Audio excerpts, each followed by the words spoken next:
I'm Noah Abrams, and welcome to The Days Between, the show where I talk to my friends, people I admire, and people I want to better understand about success, failure, happiness, and misery, as well as all the other elements that make up a life well lived. Along the way, we'll look at mental, spiritual, and physical health, and when life didn't go as planned, the steps they took to get themselves from A to B and beyond. This week, I'm speaking with Rebecca Woolf. As a writer, Rebecca found recognition early on, having first been published while she was still in high school.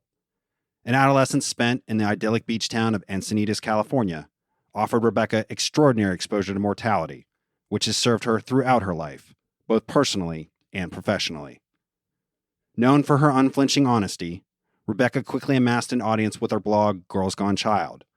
Through writing, she was able to monetize her experience as a young mother, as well as emotionally connect with a community outside of her daily existence. As her family grew and her relationship faltered, Rebecca made plans to leave her marriage when tragedy struck. Again, she turned to the sanctuary of the page, producing her memoir, All of This, in which she documents navigating life as a widow and single mother of 4 at just 37 years old. From layered relationships to societal expectations to the nuance of carrying multiple emotions at once, Rebecca's ability to articulate the messiness that it is to be human is truly a gift. During the course of our conversation, we discussed watching her husband take his last breath, being DTF, and why she doesn't have a favorite color. It is my pleasure to present Rebecca Woolf on The Days Between.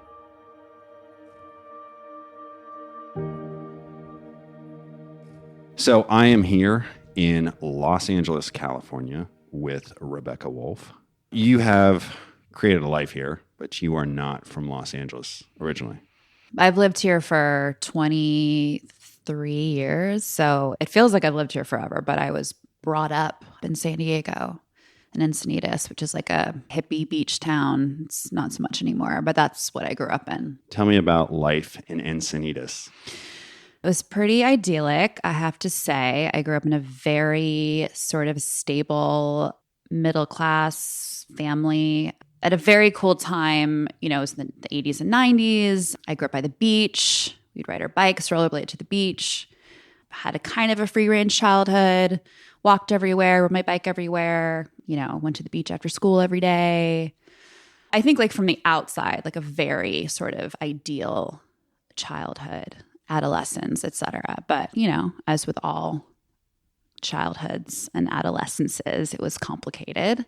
And I struggled like all teenagers did. And I think because I grew up in such a stable home environment, I didn't really know what to do with a lot of feelings I was having at that age, at that time, in that place, which is sort of why I turned to writing really young, because I felt like I could honestly express myself and sort of figure out how I was feeling in that sort of safe environment of the page.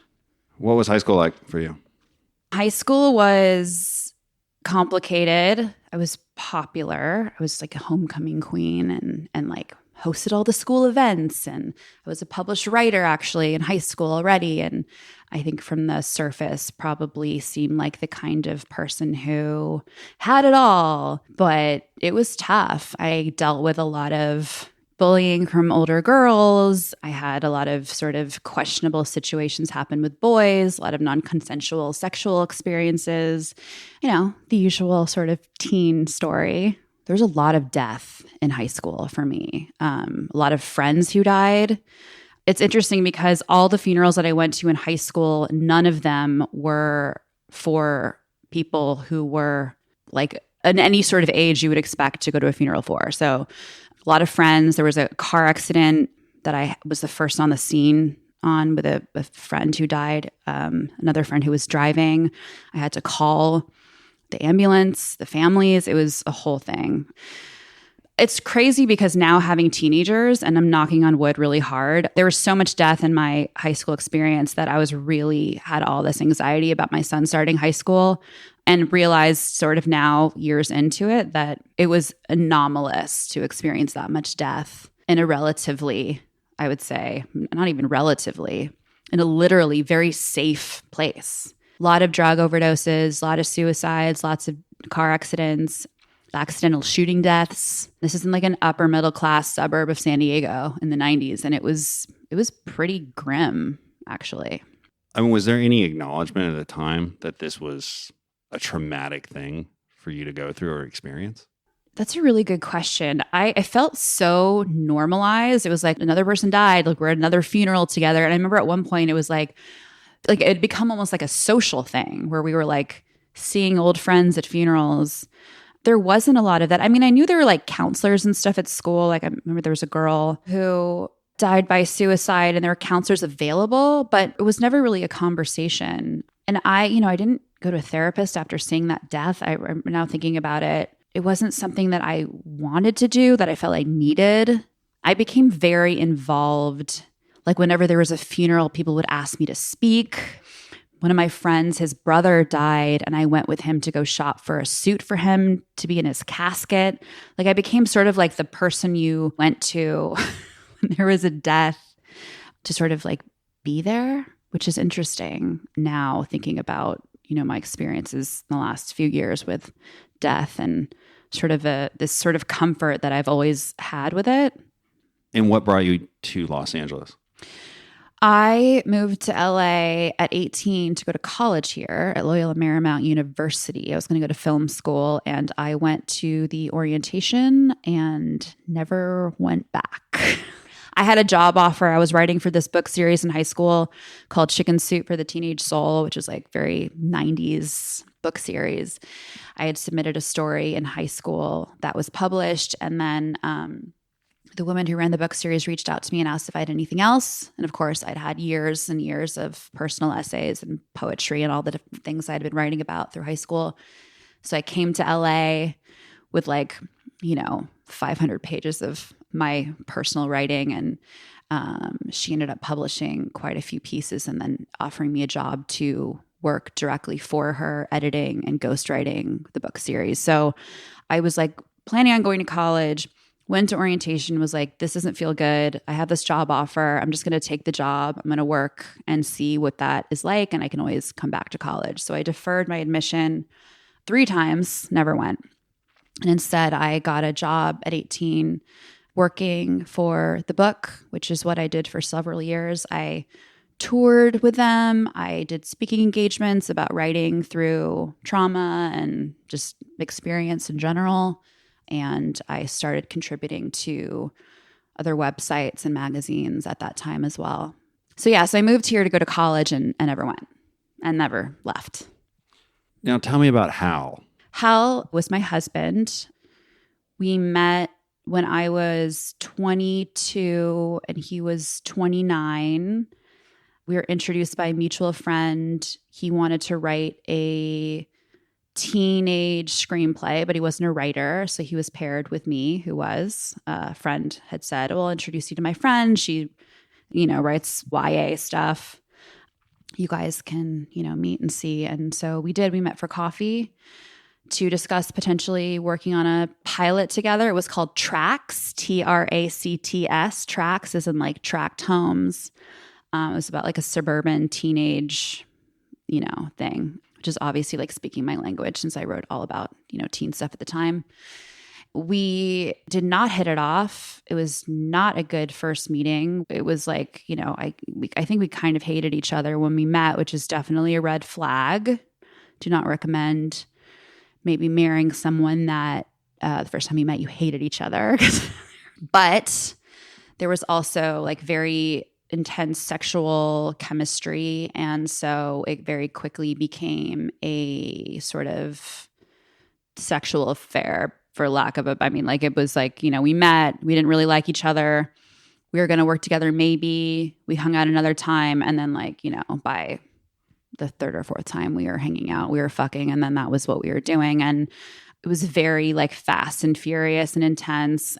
And I got pregnant, 3 months into it. So I was 23 at that time. He was 30. But I found out I was pregnant.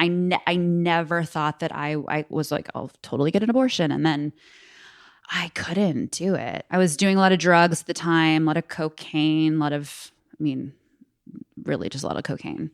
And I kept like trying to like do things like smoke cigarettes, drink, like I had all these substances sort of in front of me and I couldn't do it. I told him that I was pregnant and he's like, it's, up to you. I'll support whatever you want to do. And I was like, I'm definitely having an abortion. And then I, came to him and said, you know what, I think I'm going to have this baby. So I think for me at that time in my life, I was sort of figuring out what I wanted to do next. I was like, I guess I'm going to be a fucking mom. So we moved in together shortly after. We'd only been dating for a few months still. We eloped to Vegas when I was 6 months pregnant. Again, still only been dating for a few months. And my son was born that May. We hadn't even known each other a year when he was born. So yeah, meet someone a year later. I'm married with a child with him at 23 years old. So there were a lot of people that were like, this is never going to work. And I think there was a part of me that was like, well, fuck you, like watch me kind of thing, which was sort of, I think a lot of why we got married, why I got married, I wanted to get married was basically to say fuck you to all the people that said, there's no way you can do, like, what are you doing? Because a lot of me was very much a contrarian at the time and still, kind of is. So I did I did all the things that I wasn't supposed to do at the time, which was have a baby at 23. I was like, I was partying and I was traveling. I was doing all the things that, I think a lot of people in their early 20s who live in a city who are, sort of experimenting with what they want to do with their lives are doing. And I went from that to being a wife and mother at a time in my life where I was definitely not ready to be either. At 23 years old, you have your first child with Hal. Mm-hmm. You guys get married. In 2005, you started your blog, Girls Gone Child. Girls Gone Child. Yeah, which at the time, the title sounds so antiquated now, but at the time it was like Girls Gone Wild was a real thing. I don't know if you remember. And so my slogan was, welcome to the new titty flashing all-nighter, which of course, I thought was super clever. It's still actually, I still feel like it's clever. But I started Girls Gone Child. I was blogging even, for several years before that. I had a site called Pointy Toe Shoe Factory, which I wrote about. It was like sort of like a travel log because I was doing a lot of traveling in my early 20s. So I was documenting it on that blog. And then when I had my son, I had no friends with kids. I had no community at all. I tried to meet other moms. I would go to like mommy and me classes and I would be, a good 20 years younger than a lot of them. They all thought I was the nanny. I was a very young woman with a baby. Everyone had houses and we lived in like a 1-bedroom apartment with 3 of us. And, I didn't have people. I didn't have my people. So I decided to start writing about it, thinking maybe I could find a community that way. So I started Girls Gone Child when my son was a few months old. Closed up my old blog and started writing about my experience as a young mom in LA, about, essentially growing up while also raising somebody. And that site at the time was one of a handful of mommy blogs that were sort of rising, or at least like there was a community. Like I very quickly found a community of like-minded parent bloggers, mommy bloggers in that space. Was fortunate enough to amass an audience, a pretty, substantial audience. No one was monetizing their sites yet, so I wasn't making any money on it that first year or two. And then I started making money on it. I got a book deal. There was a ad revenue site called Federated Media that represented a lot of bloggers at that time. And through them, I was able to get sponsored campaigns. And I basically went from making no money writing this blog. And by the way, at the same time, I was writing for an adult website and I was working as a chat host. So I was working with terminally ill kids and adult actresses simultaneously with a small child. Like those are my jobs, which is really, interestingly enough, feels very on brand for who I am today. Like that feels very me. It's like I'm both of those people. And so it was actually like a really interesting time professionally for me. Just be working with all these different kinds of people with all the, it was like sex and death. And obviously these are still themes that I'm exploring, but I was able to basically get to a place with my blog where I didn't have to do other work. That became my sole source of income. And I did pretty well for years. As a writer, writers, we don't make a lot of money, but I was able to for good 6-7 years make 6 figures a year off just blogging. And I contributed to other websites. I had columns on various other sites. I had sponsorship deals with like big brands like Graco and Target, and I had a show on HGTV. Yeah, I kind of blew up, and I had this life for many years where I was writing about my life, my parenting experience. Yeah. Well, one of the things that I've heard you say about it was part of the appeal was how honest you were, and that women are often shamed into hiding the complicatedness and the messiness of married life. Yeah, that was sort of always my beat, I guess. I don't think I was like specifically setting out to like write explicitly and honestly about my life. I think I just do that naturally. I never really have felt shame about anything. I'm pretty like, I don't get embarrassed. Like I started really early on when I was writing, even in my teens, writing about, I think my first story or maybe my second story that was published was called I Kiss Like a Horse, which I wrote about my experience after making out with this boy in high school and him telling everyone that I kissed like a horse. So I think where a lot of people might be embarrassed by like a rumor about how they're a bad kisser, I was like, I got to share this with everybody. So I think for me, I've always come from a place of if someone tries to shame me, I'm like, let's go. Let's talk about it. I don't feel ashamed. Okay. Do I kiss? What does that even mean? I kiss like a, okay, well, I'm going to write a whole fucking essay about it. It's going to be published in 16 different languages worldwide. Joke's on you. Fuck you. Right. So I think I've always sort of come from that place. And maybe that's a defense mechanism. Maybe that's I'm doing that or I was doing that because I was embarrassed. But also there's a part of me that feels very human in moments like that. And I think for me, I feel closest to myself and closest to other people when I'm exploring my humanity. And I always have felt that way. And as a writer, I feel like that's my job is to talk about that. So there's no use writing a story unless you're talking about the parts that I think a lot of people would feel shame for. So I think for that reason, I have primarily my work has been centered around these subjects that people don't necessarily want to talk about. Sex, death, the parts of marriage that I think a lot of people don't want to talk about. Like I am far more interested in the exposed wires behind the desk than I am the desk. I want to see the wires. I want to understand, the tangled jewelry box, right? Like that's life. That makes me feel and question. And, that's what I want to explore in my work. I think for me, every time I felt alone or I've been in a situation that I don't have anyone that I really relate to, which was my experience as a new mom. I didn't have a community. It was my experience after Hal died. I didn't have a community. I didn't relate to other widows. So for me, when I don't have anybody, when I feel alone, when I feel super vulnerable and isolated in my experience, by writing about that, what I'm doing is sort of reaching out to those who also are having that experience. And without knowing it, they're reaching back because they are feeling seen. So suddenly I go from having nobody or for feeling alone to not, because on the other side of the truth is someone else who shares it. So I think that's sort of always been how I write is like, I'm in this. This is real. This is happening to me. This is how I feel.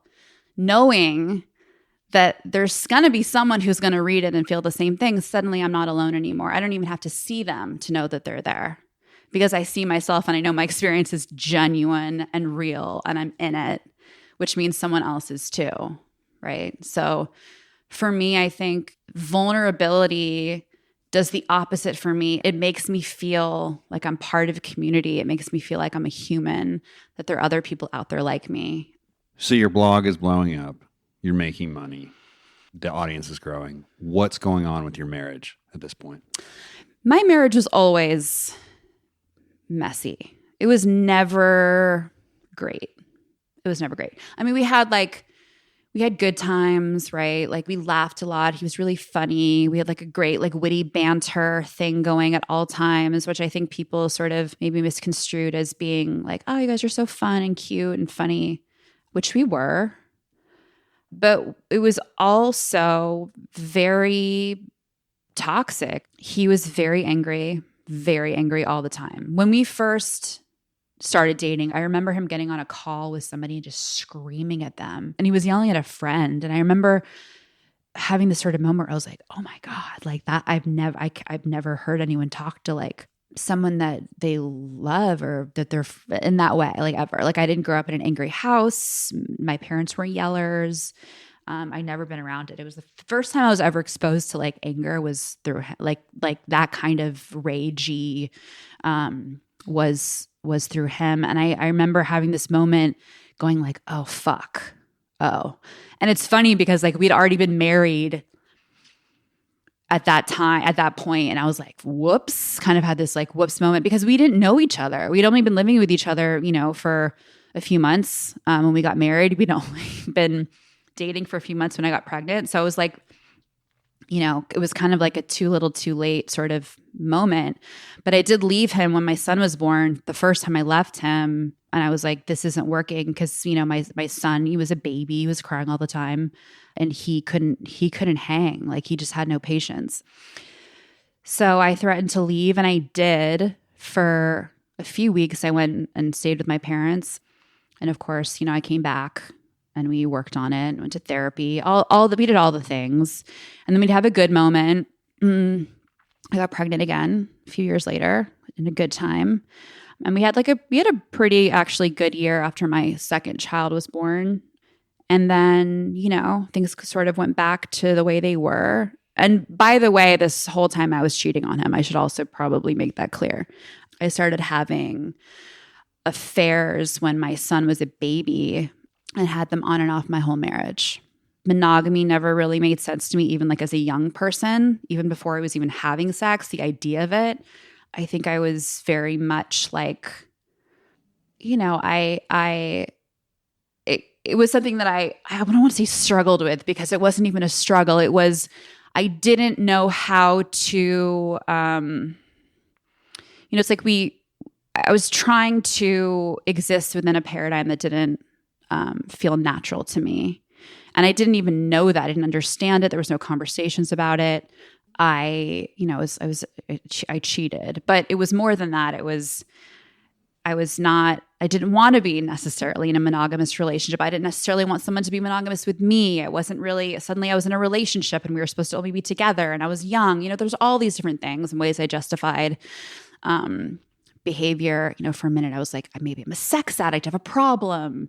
I used to read all these books about like sex addiction, nymphomania, all these different things that I assumed that I was. But I think I was just a young person being a young person and wanting to figure myself out, right? Like I wasn't ready to just be with one person.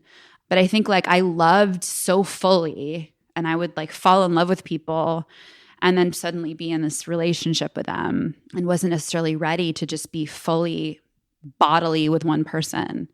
So I think that was a lot of what was happening, before I got married. And then when I got married, we were struggling. I think that I really think I was just trying to figure myself out. I think that I had affairs not only when we were in, it was when we were doing well, they were still going on.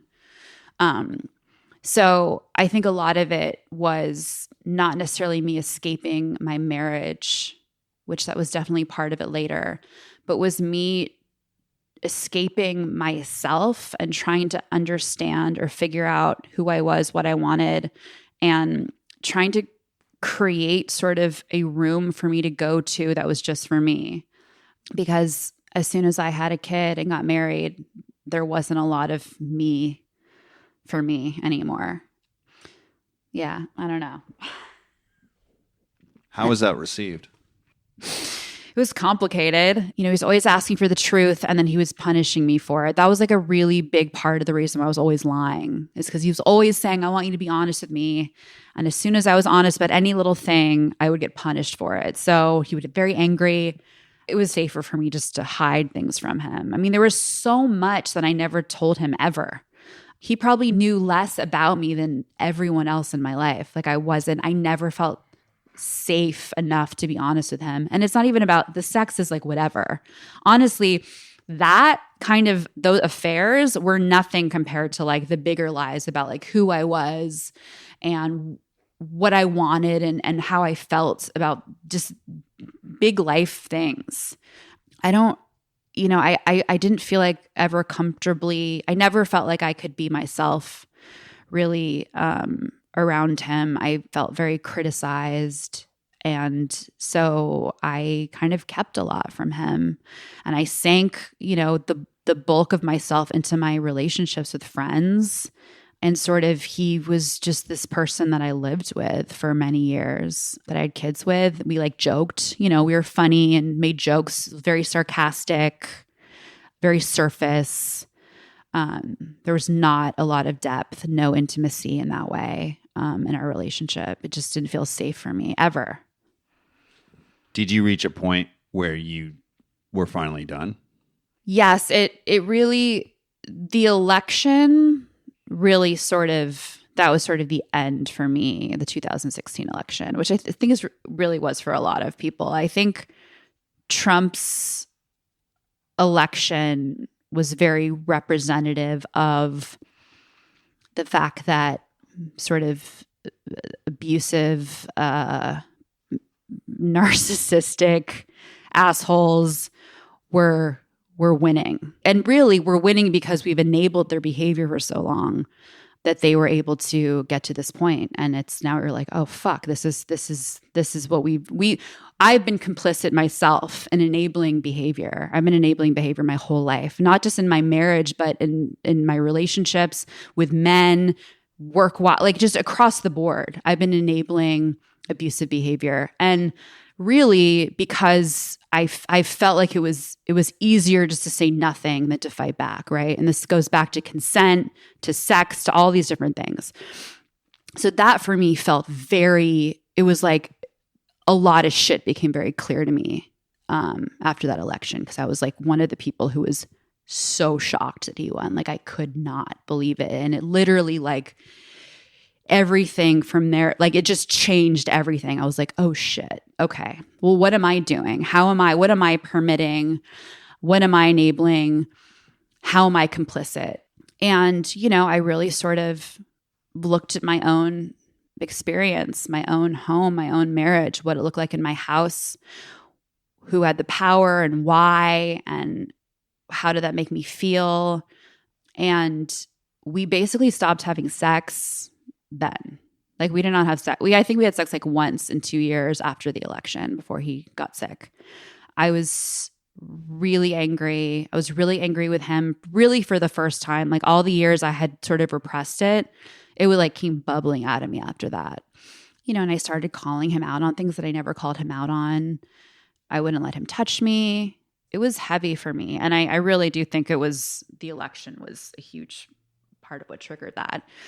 And I had told him, maybe a year and a half later that I was finally done. Like I wanted a divorce. I wanted a separation, which in the past I had said, and he'd always said to me, but do you love me? And in the past I had said yes, because I did. And I didn't. I told him I didn't love him anymore. When he asked and he said, okay, well then I release you. Like, then we should definitely end this. So that was, a couple weeks before he started having severe stomach pains. We were not speaking. I was actively looking into where we could move. We obviously couldn't stay here because financially it was impossible. We were going to have to, it was going to look very different for us splitting up. We have 4 kids. It's very expensive. So I was trying to figure, out what we were going to do in that respect. And yeah, we weren't speaking. He was having stomach pains, going to the doctor. They couldn't figure out where they were coming from. He was having various tests. They were all coming up normal. And then one night it got really bad. We were actually, our daughter, it was the summer of 2018. One of our daughters had a performance at School of Rock, and we were in the audience, and he was basically he was in tears. He was in so much pain.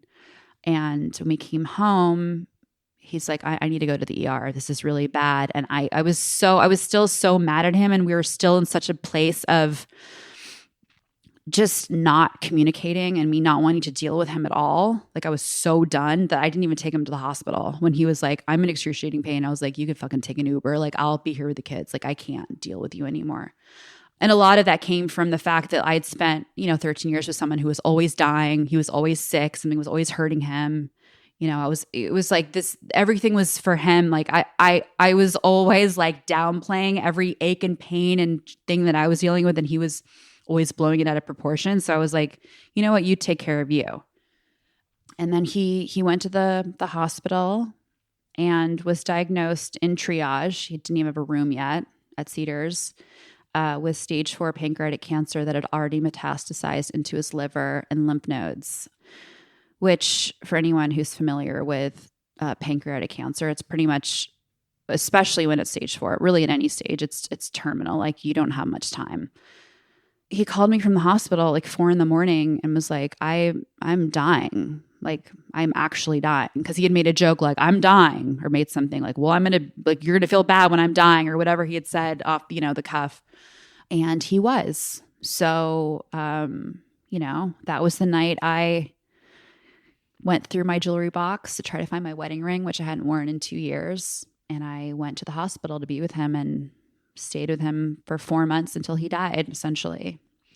You describe in the book the jewelry box and going to get your wedding ring, and that you had not worn it for quite some time. Where do you think that came from? Not wearing it? No. The need to wear it? The instinct to wear it. Yeah, I think this idea of in sickness and in health, like what does the wedding ring represent? It represents these vows, the promise you made to be there for each other. And I think for me, finding my ring and wearing it with him was a statement to both of us that I was going to be with him until the end if he would have me. Like I can do this part. I can be this wife. I was not, in the same way he was not a great husband, I was not a great wife. Like I'm not, we both broke each other in different ways. But this was something that I knew that I could do for him and be for him. I was like, oh, death, this is my thing. I can do this. I can take care of you. Like I was always good at that. So for me, that was basically me, I think, renewing my vows to him. Like I'm here and I will be here and I will,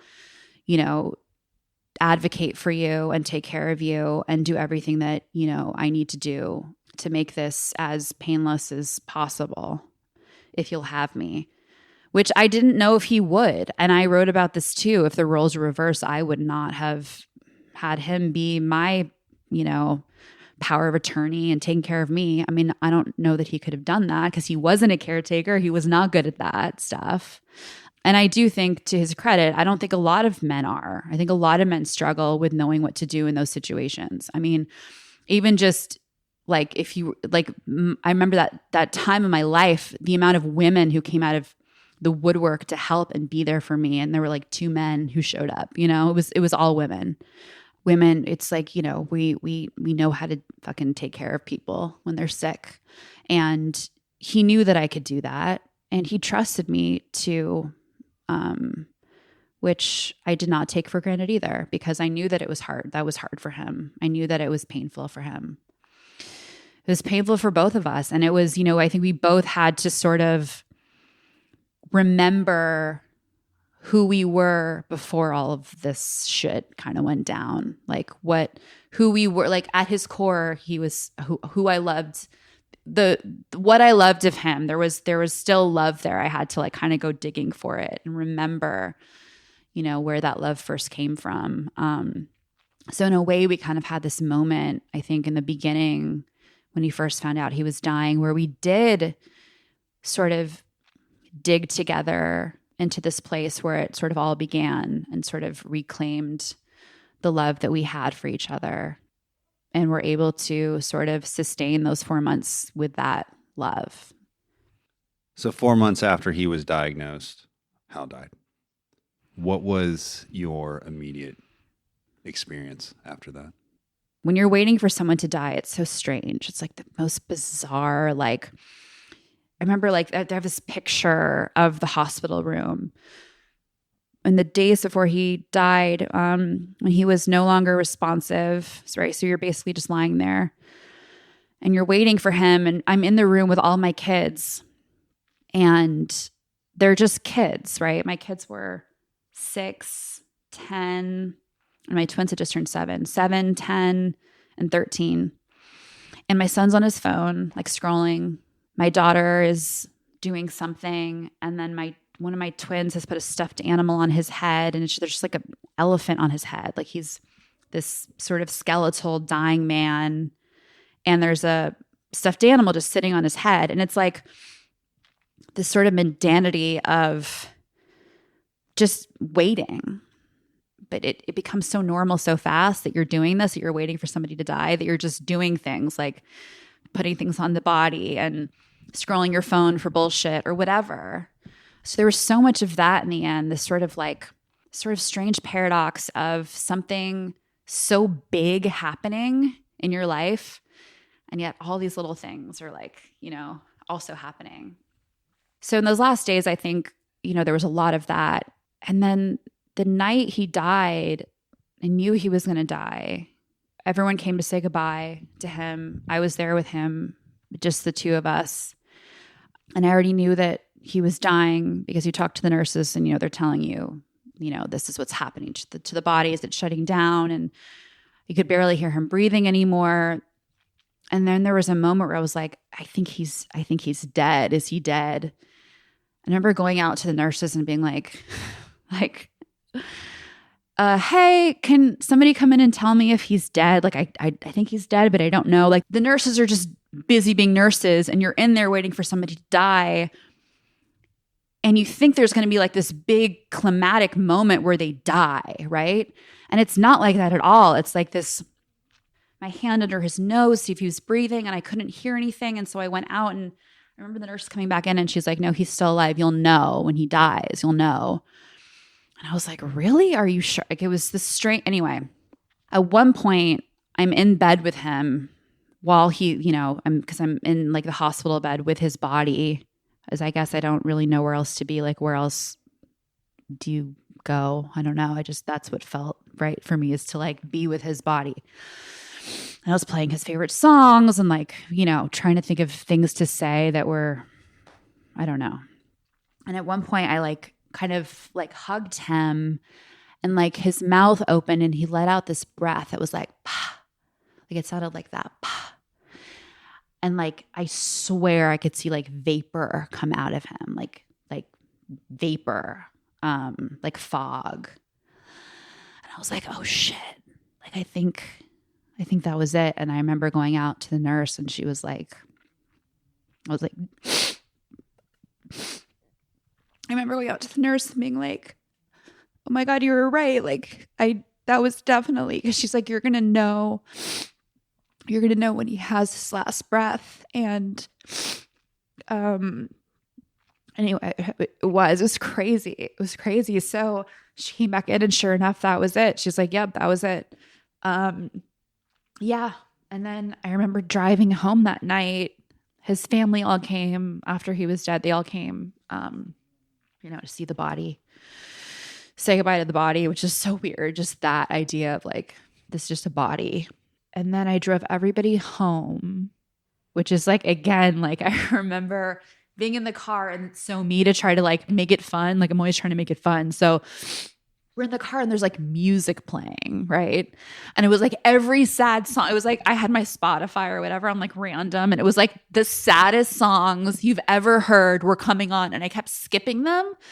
And another sad song would come on, and I have this car full of his family. Everyone's obviously emotionally. I'm the only one who isn't crying, because that's also how I roll. Like, I'm stoic until like in those situations, very stoic, and then I have my breakdowns later. So I was like very much like camp counselor mode. And I kept changing the songs, and they were all so sad. And I started laughing because it was like, it's like, like you can't escape grief. It's just there. It's going to be there. Fine. I'm going to lean the fuck into it. And so this song comes on and I don't even remember what it was, but I just was like, fuck it. I'm just going to let this one play. And it was like the saddest song in the world. And I'm driving them home, his family home from the hospital. And just this thing has happened. And it was just like, it was like cinematic, you know? And then I came home and I had to tell all my kids. And they all knew that he was, they knew. I came home and I got into bed with my son and he knew because I hadn't come home. Like I was there with him. They knew that if I came home, it was because he was dead. So he knew, and I slept in his bed that night. And we talked for a minute and then went to sleep. And in the morning, I told his twin sisters. And then I had to go to pick up my other daughter who was at a sleepover that night because she wanted to be with her friend. And I told her. And so I had to do 3 different conversations with my kids. And yeah, and it, you know, and it was heavy, man. It was heavy. So at 37 years old, you're a widow. Yep. And in the book, you describe the experience of taking care of yourself and taking care of your family versus this outward public expectation of a widow. Yeah. So I started dating is a generous term. I started having like I had my first sexual experience after he died. 2 months later, maybe 2.5 months later after his death. Nobody knew about it. I was keeping it a secret because I didn't know how to talk about it. I didn't want to talk about it. I didn't, I was afraid of what people would think for sure, but also it was no one's business, right? So I was having this sort of experience with somebody that I'd known before.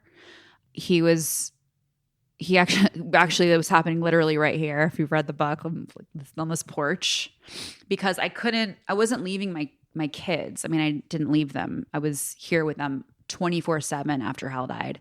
So unless they were at school, I was not leaving the house. Like I was not leaving them alone. So in order to have and no one was coming into my house. Like I was not going to let anyone come in here either. But in order to have sex or even any sort of sexual experience, it would have to happen here at my house.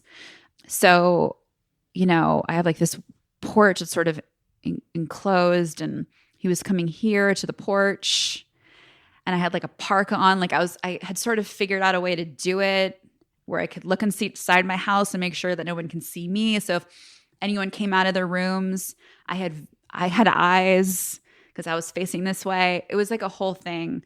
I had like constructed like a whole way of doing it anyway.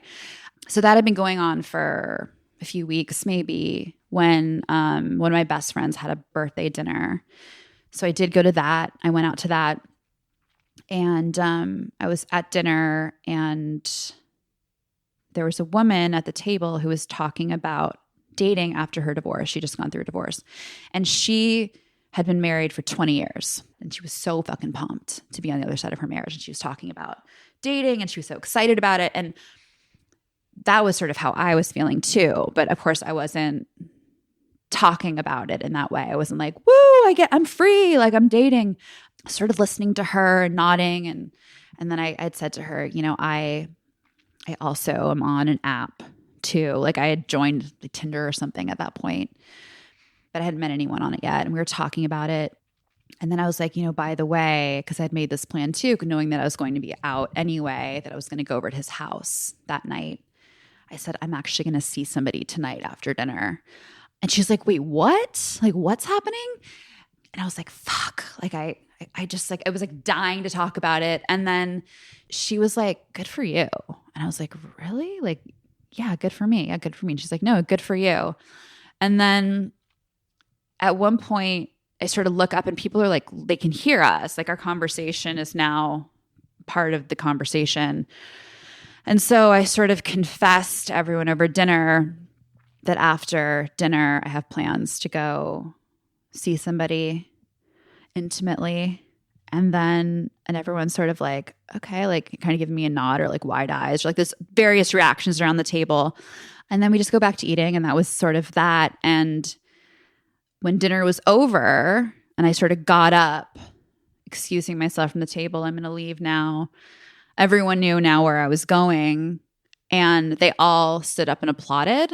And I burst into tears because I was like, oh, they're supporting me. Like they're supporting me. They're like, yeah, fuck yeah, go do you. And I think, for me, that moment was so resonant. Like it meant so much to me to be supported and seen and validated that I've sort of thought about that in everything I've done since. How can I be the friend at the table, the woman at the table, the mother at the table who stands up and applauds and validates people for doing what feels right for them, for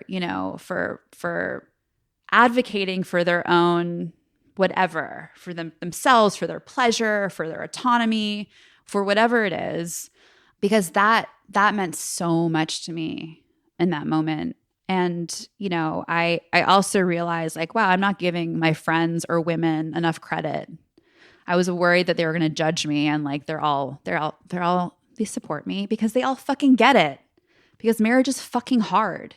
Because even though there was this expectation for me to grieve, people are not surprised when I tell them these stories, right? They're not like, oh my God. Like some people do clutch their pearls and they're like, holy shit.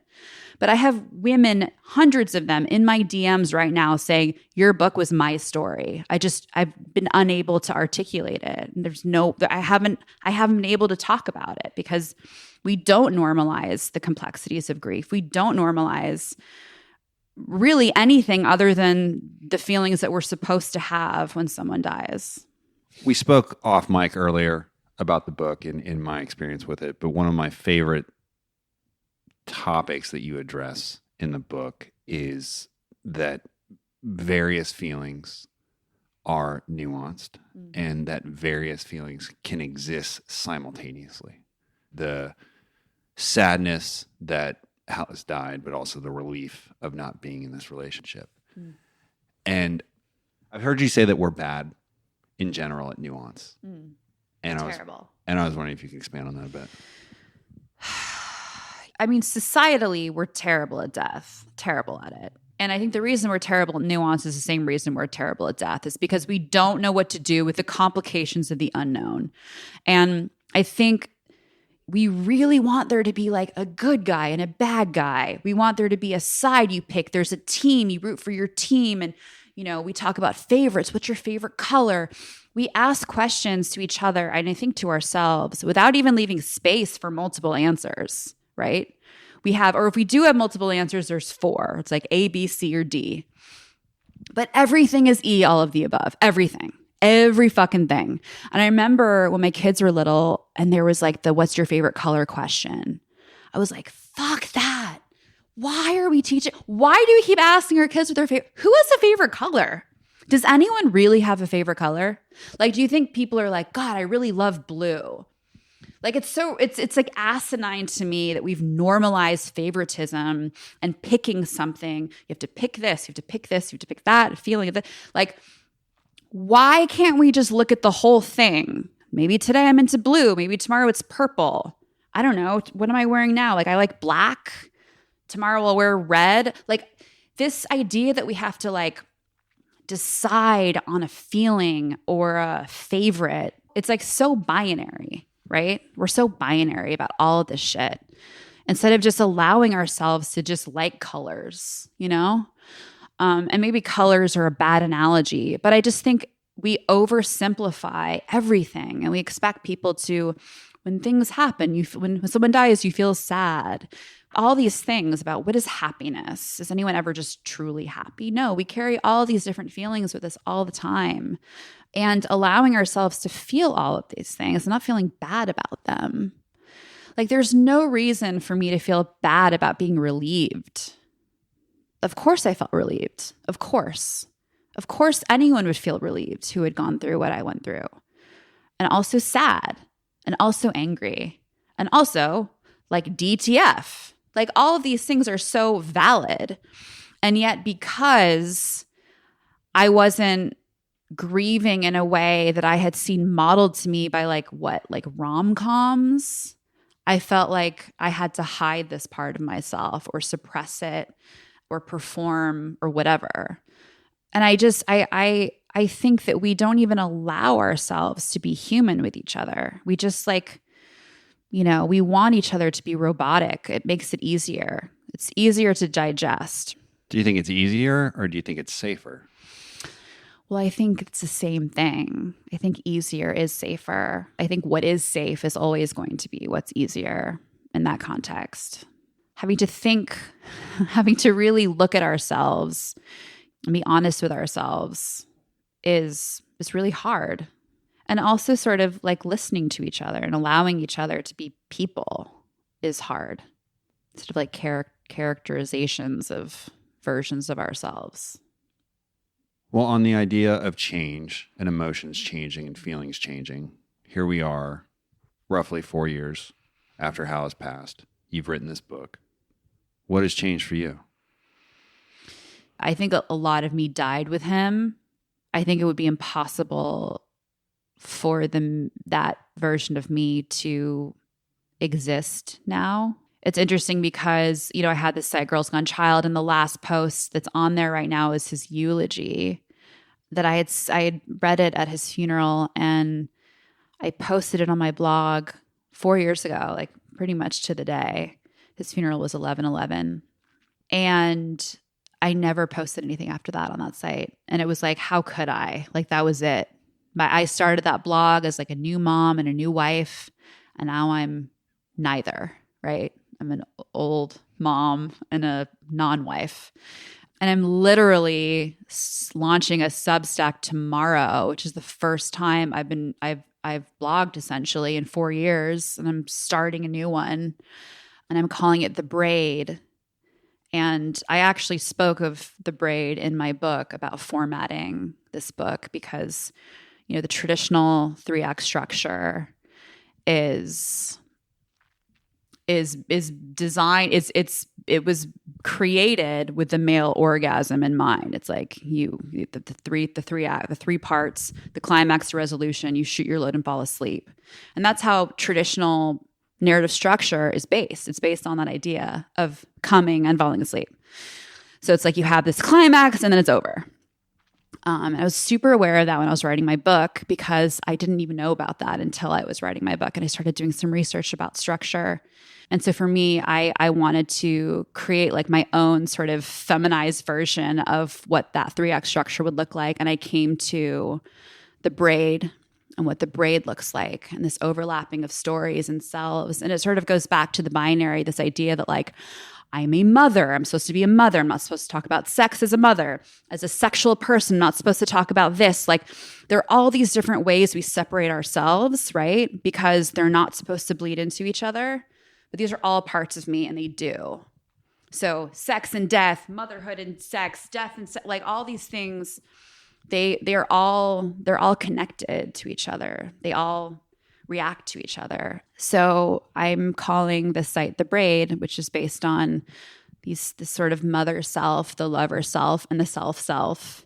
So going from Girls Gone Child, a site about being, this wife and mother, new wife and mother, to sort of, all these years later, 18 years later, my son's about to be 18, an entire generation has now passed.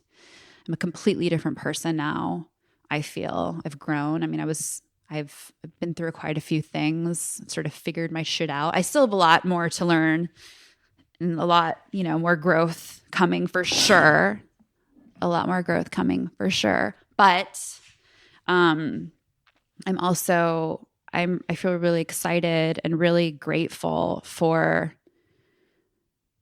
just, the time that's passed and the perspective that's been gained. And, I feel I just feel really grateful to be alive and here. And then I get to write about my experiences, and hopefully they reach people that they're meant to reach. And yeah. How do you define success?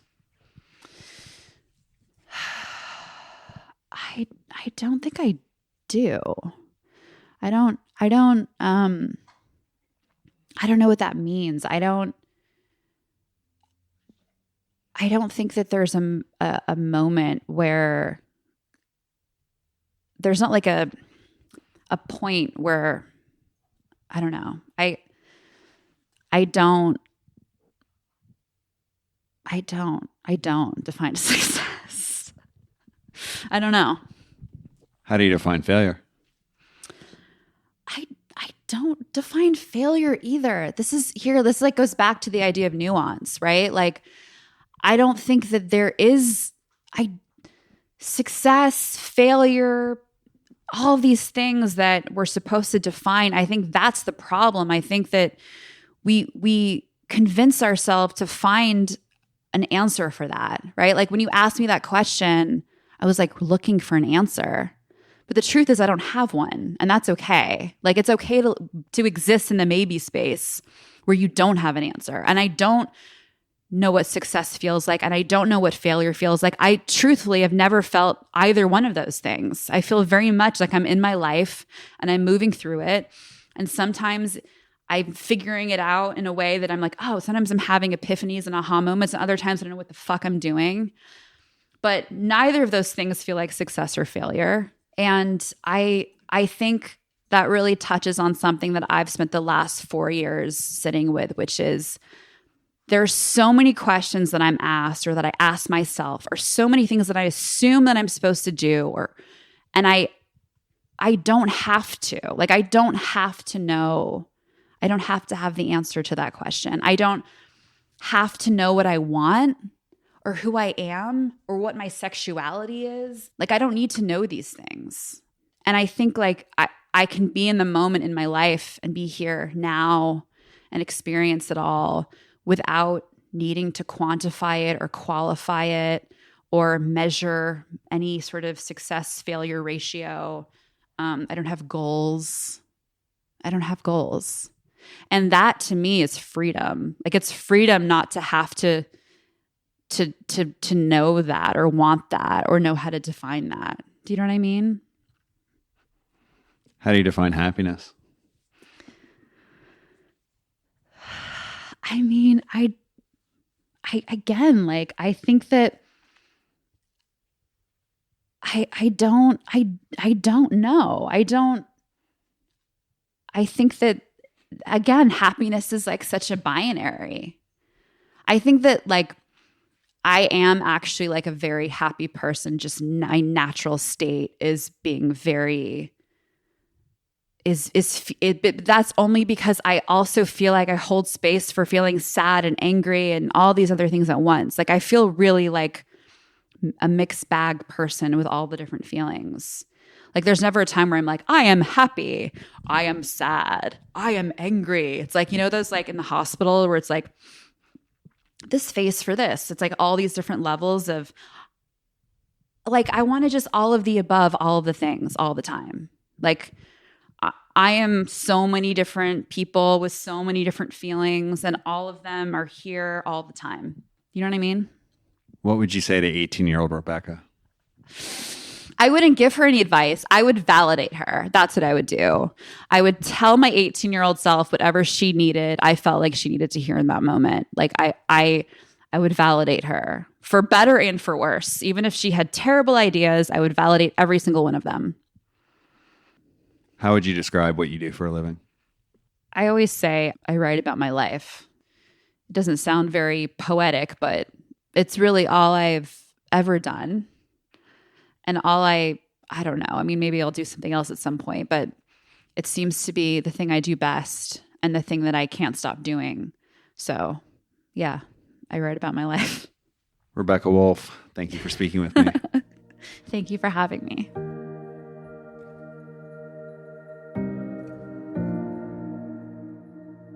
The Days Between is a production of Noah Abrams Studio. Story editing by Andrew Henry. Mixing and mastering by Greg Henkin. Website and design by John Fisher. Theme music is by Evo. The Days Between can be found online at www.thedaysbetweenpodcast.com and on Instagram at The Days Between Podcast. My name is Noah Abrams. Thanks for listening.